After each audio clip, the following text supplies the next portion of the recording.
With over 12 albums and a hell of a lot of controversy since their first debut album titled Suicidal Tendencies, right? The band has been described and credited as the godfathers of the genre crossover thrash. To induct Suicidal Tendencies as an icon into the Skateboarding Hall of Fame is none other than legendary Z-Boy and Skateboarding Hall of Famer and the godfather of all things Dogtown, along with Skipper and Stesic, Mr. Jim Muir. He was always my little brother. I didn't know that he was going to be special. I didn't know anything that he was going to do. I was off having too much fun my damn self. And all I know is that I could sneak girls in through the window over his head while he was sleeping. And he wouldn't wake up. He didn't wake up during the 1970 Silmar earthquake, 6.9, that lasted for a minute. And all of a sudden one day, he was taking the high school proficiency test at 16, and he said he was gonna move out. And he moved into a house with me. And I'd always talked about being in a band, and little did I know he was listening to the soundtracks and songs that I was listening to.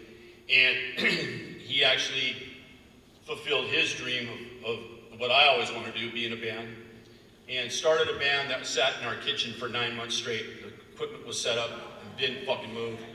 And they got some songs together, and they started doing rent parties. We started doing rent parties, and they rented out their own halls, and they were a straight up DIY punk rock skateboarding band. One of the highlights that I can remember was creating and working with him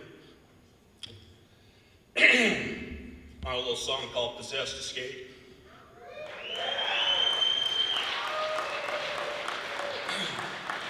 And I made a couple of calls, and Stevie Caballero and Nodis, Jesse Martinez, Eric Dressen, Kelly Jackson, Aaron Murray, Scott Oster, they all participated. Joe Schmo, hope he gets out of jail someday.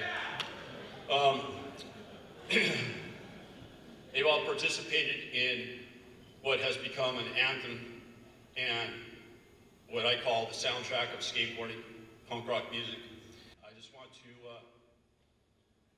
say that. What do they go? What do they go?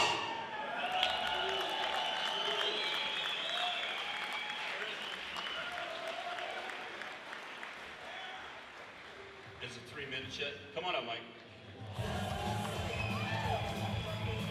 Give it up for Mike Muir of Suicidal Tendencies.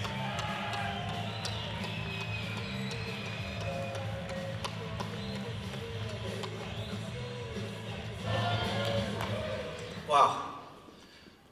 So I can be in front of 1,000 people and it don't bother me, but like this is scary.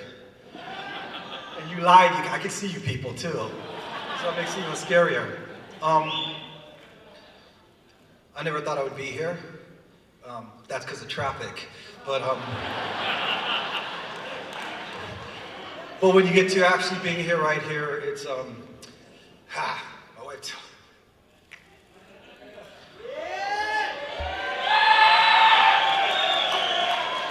Baseball with my brother. I was the bad boy in his baseball team. He didn't get in the All-Stars, I cried. It's always been that way. 2 years ago, my brother was inducted into the Skateboard Hall of Fame. It was one of the best days of my life, other than my kids being born and marrying my wife and stuff. But I wasn't able to be here, and I was really sad.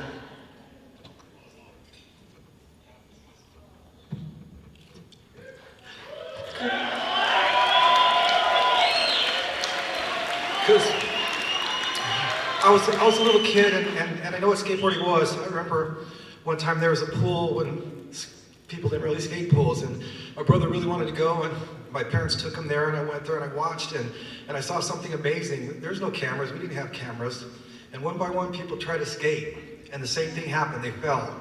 And the same thing happened, instead of going, ow, they got up and got in line and couldn't wait to have another turn. And they weren't doing it for anybody else, they were doing it because they felt something. My brother said, you know, the first time he got on a board, he fell in love. I adopted that love, but the first time I got on a board, I fell off, and it hurt. And my brother was so good, and I looked up to him, and I always kind of went, "What's the secret?" And he said, "The secret is when you fall, get your ass back up." And it's easier said than done. And so I have a great appreciation for skateboarding, for all the things that people did, for all the things they did. Like I said before, there was cameras. And, you know, I've always been following my brother. I moved out with him. I got my music from him, literally, when I was 8 years old. I think he gave me Black Sabbath. I would try to play the record, and then he would beat me up for playing his record. So I said, "You gave it to me." And he goes, "Oh, okay. Well, don't scratch it." My brother used to take me skateboarding. I remember one time taking one to Paul Revere, and he said, "Okay, you got 5 minutes." So I had 5 minutes, and he said, "Now get in the car."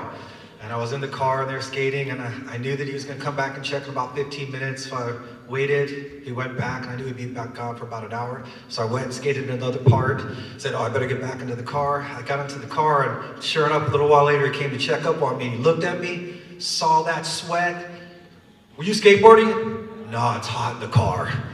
So, okay, you can roll down the window. But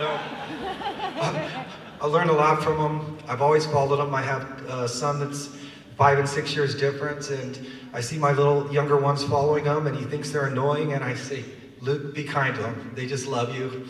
They want to be you." So, the biggest honor to be here right now is that I got to follow my brother, because I've always been doing that, and I love him. Thank you.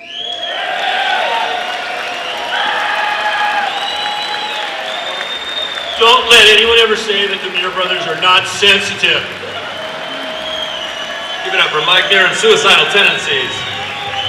I wasn't crying, I got a bad cold. Give it up